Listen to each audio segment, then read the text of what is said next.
Udhna police સ્ટેશનના વાહન ચોરીના ગુનામાં છેલ્લા 5 માસથી ચોરીની મોટરસાયકલ લઈ ફરતા આરોપીને ઝડપી પાડતી Pandesara surveillance team police inspector Shri H.M. Gadhvi તથા પોલીસ ઇન્સ્પેક્ટર શ્રી I.M. હુદ્દડ તથા પોલીસ ઇન્સ્પેક્ટર S.G. ચાવડા નાવના માર્ગદર્શન હેઠળ સર્વેલન્સ સ્ટાફના police sub inspector Shri K.J. Vasava નાવને સર્વેલન્સ સ્ટાફના પોલીસ માણસોની એક ટીમ બનાવી આરોપીને પકડી લાવી કાયદેસરની કાર્યવાહી કરવા સૂચના આપેલ હોય જે તપાસમાં હતા તે દરમિયાન ASI જયેશભાઈ ઇન્દ્રજીતભાઈ તથા હેડ કોન્સ્ટેબલ કિશોરભાઈ નાજાભાઈ નાઓને મળેલ સંયુક્ત બાતમી હકીકતના આધારે ઉધના પોલીસ સ્ટેશન ગુનો રજિસ્ટર્ડ નંબર 2025 BNS કલમ 303(2) મુજબના ગુનાનો આરોપી નામે સંજીત રાધેશ્યામ ચૌહાણ ઉંમર વર્ષ 29 ધંધો ઇડલી વેચવાનો પ્લોટ નંબર 20 જગદીશભાઈ તુલારામ ધકાતેના મકાનમાં ગોવર્ધન નગર નવાગામ ડિંડોલી સુરત શહેર મૂળ ગામ મસોડા ધનુતોલા પોસ્ટ કસાર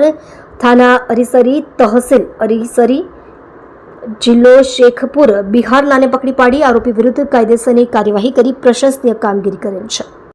આપ જોઈ રહ્યા છો ગુજરાતની સૌથી પહેલા ખબર આપતી Surat express news channel director Rajesh મંગલેની સાથે।